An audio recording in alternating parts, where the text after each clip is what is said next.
Hey guys, here at 2023 SHOT Show, showing off the brand new G47. So what this gun is, it's a combination. It has some attributes from the Glock 17 and it has some attributes from the Glock 19. So starting off with the grip, we have a 17 length grip, so it gives us a 17 round capacity. It has a 17 length slide, okay, but it has a 19 length dust cover. So in order to make the longer 17 length slide compatible with the shorter 19 dust cover, we had to add a little bit of extra material here on the nose ring, kind of like what we did with the G34 and the G48, right?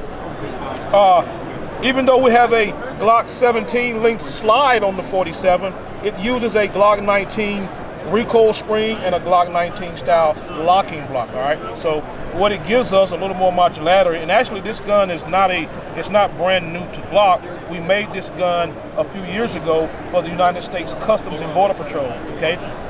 And now it's available for the commercial market. So what this does, if I owned a Glock 19 Generation 5, I could actually take this slide and barrel off of this frame and put it on my Glock 19 frame, okay, and now I got a shorter grip and I have a longer slide. Some people refer to that as the 19L. That's not official from what Glock says, okay? That's just what the people are calling it, all right?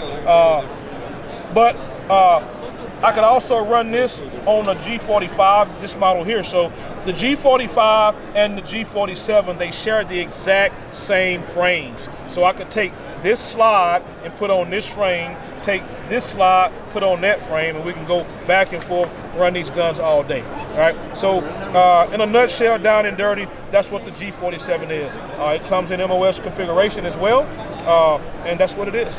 Let's slide down to the new performance trigger, the Glock performance trigger. So the new Glock performance trigger was designed and created to meet some different criteria and different demands, okay?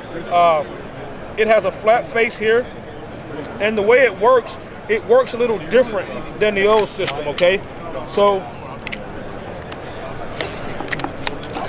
with the old system, if you recall, the trigger bar has that, it has a cross section. We call it the cruciform, right? But now, with the new performance trigger, the trigger bar itself has been redesigned. So on the old system, let's compare real fast. So on the old system,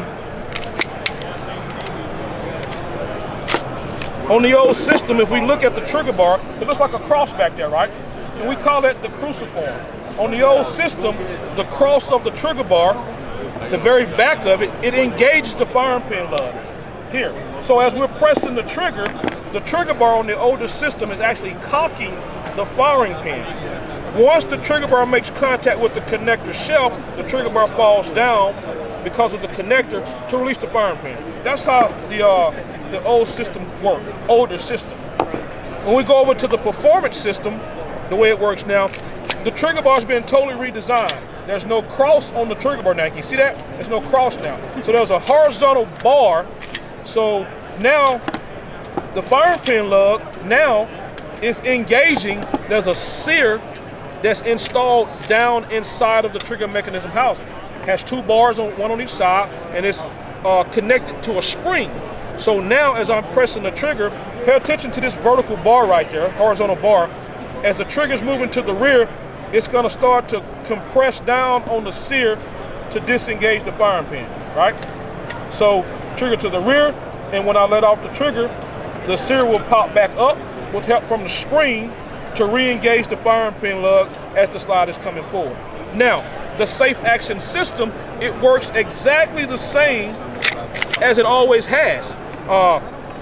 Trigger safety, firing pin safety, drop safety. So as I put my finger on the trigger and start to press the trigger to the rear, the safeties are sequentially disengaging one by one till the gun goes bang, the slide cycles. As the slide is coming forward, as I'm getting off the trigger, my safety system is re-engaging in reverse order.